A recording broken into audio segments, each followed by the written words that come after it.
नमस्कार. विवेक डिजिटलमध्ये आपल्या सर्वांचं हार्दिक स्वागत आहे. मी चंद्रशेखर नेने, आंतरराष्ट्रीय घडामोडींचा अभ्यासक. कथा युद्धाच्या या सदरातला 7वा भाग आपल्यापुढे सादर करतोय. हे युद्ध एका वेगळ्याच कारणामुळे गाजतंय. या युद्धाच्या अगदी सुरुवातीला इराणचे जे सर्वोच्च नेते तेव्हा होते, अली खमेनी, त्यांचा मृत्यू झाला. आत्ताच बातमी आली आहे की त्यांचा मुलगा, जो त्यांच्यानंतर त्याला सर्वोच्च नेता केलं होतं, तो मुश्ताबा खामेनी, त्याच्यावरती बॉम्बस्फोट लगेचच झाला होता आणि त्यानंतर तो आत्तापर्यंत अत्यवस्थ होता, पण आता तो बहुतेक मरण पावला असावा, कारण त्याचं मोठं चित्र शहीद लिस्टमध्ये त्यांनी दिलेलं आहे. म्हणजे इराणचे दुसरा नेता गेला. इराणमधल्या बातम्या अशा आहेत की त्याच्या जागी दुसरा नेता कोणी व्हायचं नाही, त्याची शर्यत चालू आहे. कारण नेता झाला की तो मरतोय, त्यांना दिसतंय. मध्येच बातमी आली होती की इस्रायलचे पंतप्रधान नेतान्याहू यांना इराणने उडवलं आणि त्यांचा मृत्यू झाला, पण ती खोटी बातमी होती, कारण ते लवकरच कॅमेऱ्यासमोर आले.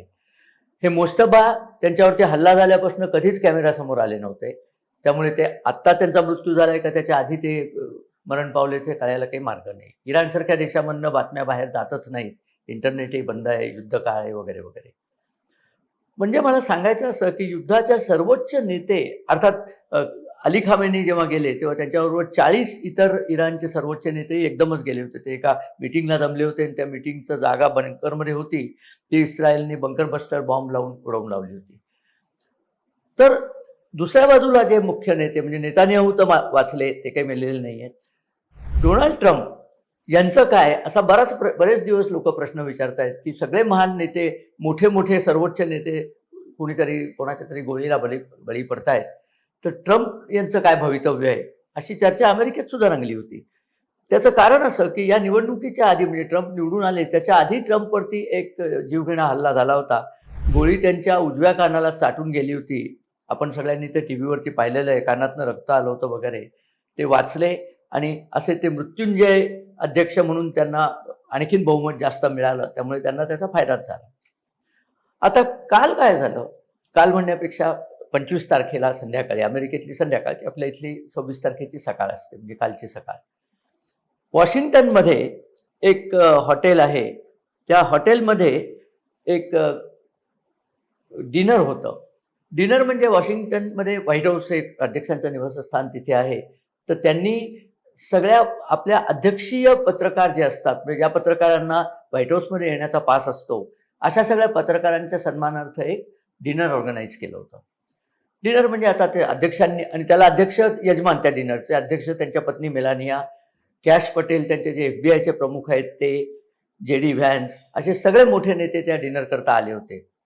आणि अचानक त्या डिनरमध्ये एक तरुण सगळे सिक्युरिटी प्रोटोकॉल म्हणून धारधार धावत घुसला.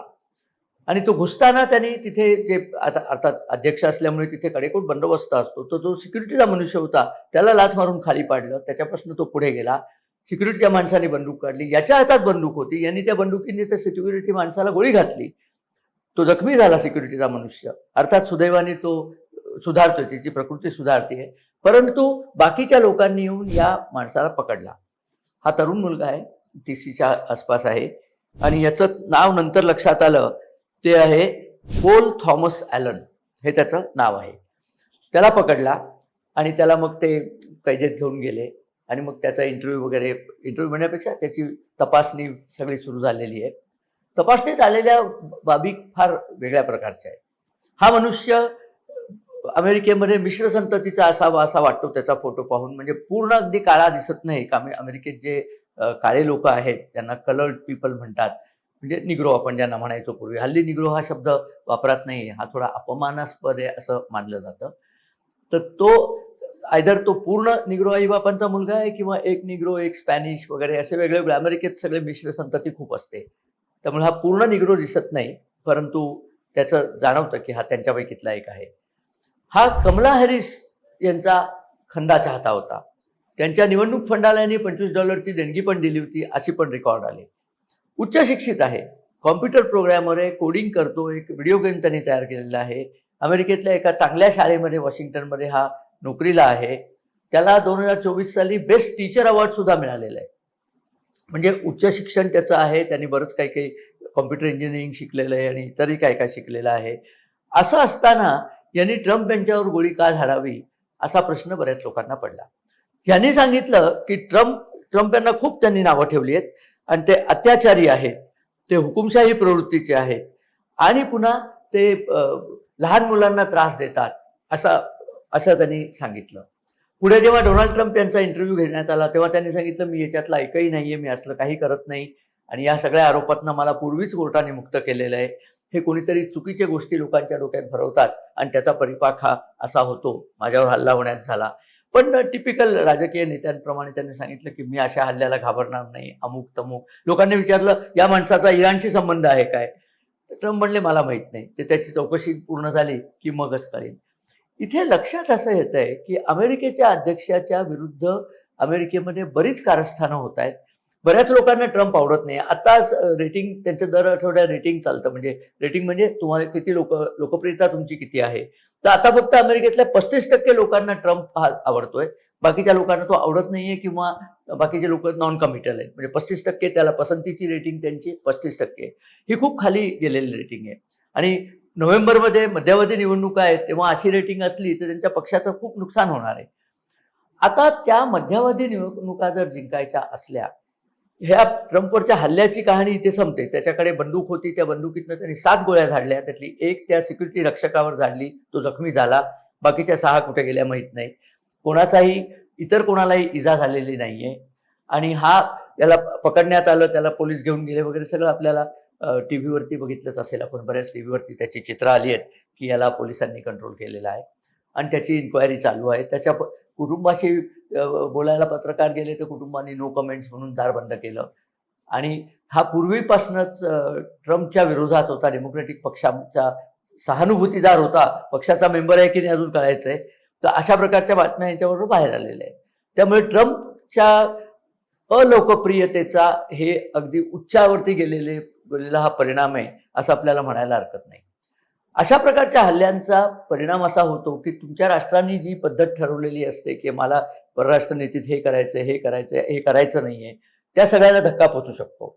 अर्थात ट्रम्प अशा हल्ल्यांनी घाबरतील असं वाटत नाही, कारण गेल्या वेळेला सुद्धा त्यांच्यावरती जो हल्ला झाला याच्यामध्ये इलेक्शन रॅलीमध्ये, त्याला त्यांनी धैर्याने तोंड दिलं. नंतरही पुन्हा त्यांच्यावर एकदा हल्ला झालेला आहे, त्यालाही त्यांनी धैर्याने तोंड दिलं आणि या हल्ल्याला सुद्धा त्यांनी धैर्यानेच तोंड दिलेलं आहे. अमेरिकेमध्ये असे हल्ले वारंवार का होतात त्याचं एक कारण असं आहे की अमेरिकेमध्ये पिस्तुली, बंदुकी आणि काही थोडी घातक शस्त्र फार सहजतेने मिळतात.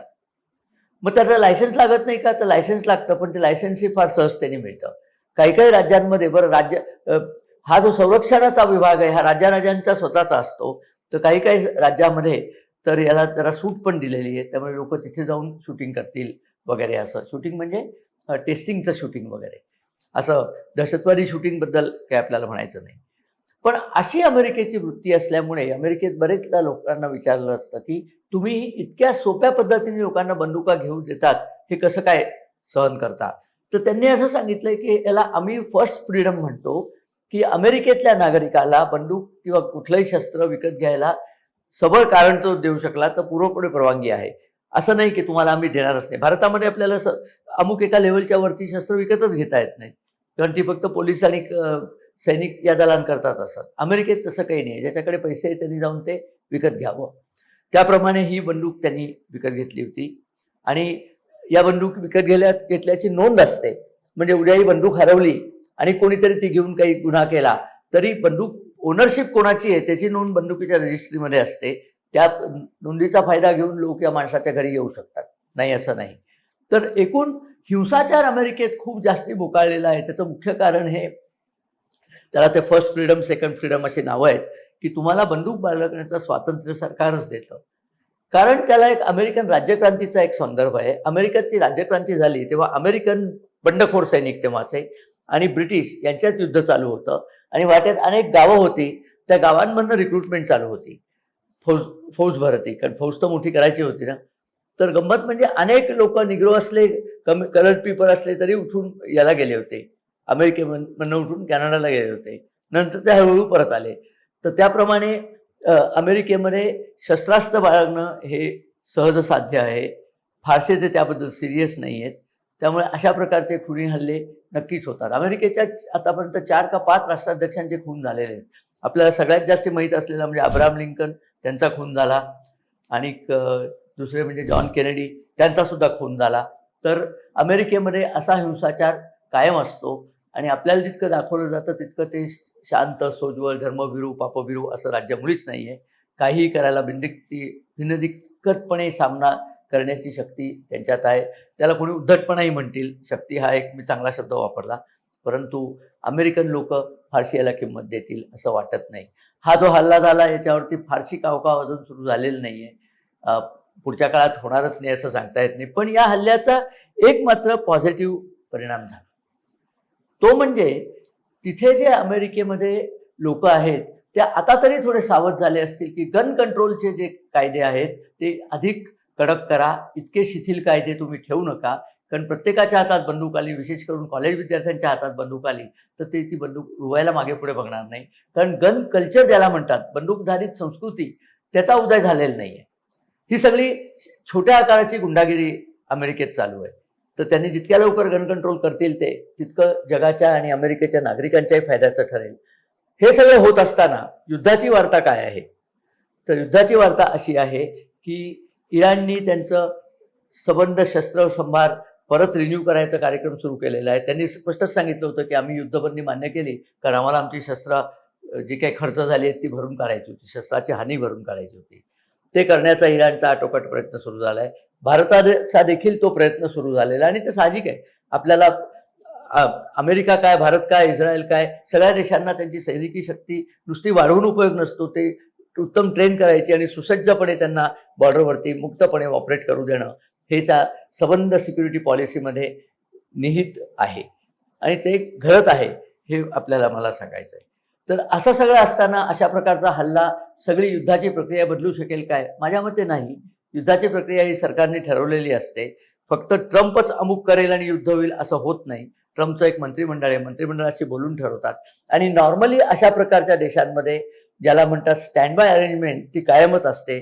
प्रत्यक्ष अध्यक्षांना काही झालं तरी ॲडमिनिस्ट्रेशन थांबणार नाही, हे अगदी महत्त्वाचं आहे. आणि आपण जे आधीपासून ऑब्जेक्टिव्ह आणि गोल्स ठरवली आहेत त्यापासून आपण विचलित होणार नाही. ही एक त्यांच्या लोकशाहीची चांगली बाजू आहे असं मला वाटेल. गन कंट्रोल किंवा हव्या तेवढ्या लोकांनी हवे तिथे जाऊन बंदुकी विकत घ्यायच्या आणि मग धडामधूम लोक मारण्याचा कार्यक्रम करायचा ही त्यांच्या ह्याच्यात चुकीची गोष्ट आहे. त्यांच्या कॉन्स्टिट्यूशनमध्ये त्याला लवकरच आवर घातला पाहिजे असं बऱ्याच तज्ज्ञांना वाटतं. तसं होईल तो सुदीन. परंतु हे सगळं आता जे झालंय ते आपल्यापर्यंत आणायचं होतं. अमेरिकेमध्ये सुद्धा किती अस्थिरता माजलेली आहे त्याचं हे एक प्रातिनिधिक उदाहरण आहे. आपल्याला वाटतं तितकी अमेरिका एकसंध नाही, इतकी सशक्त नाही, इतकी संपन्न नाही. ते सुद्धा आपल्यासारखंच एक राष्ट्र आहे आणि त्या राष्ट्राचेही स्वतःचे प्रॉब्लेम्स आहेत. त्यांच्या आपापसात लोक भांडतात, तोही एक प्रॉब्लेम आहे. हा सगळा चालत राहणारा प्रकार आहे. तर ही बातमी आणि आता मात्र ट्रम्प यांचा संताप शिगेला पोचलेला आहे.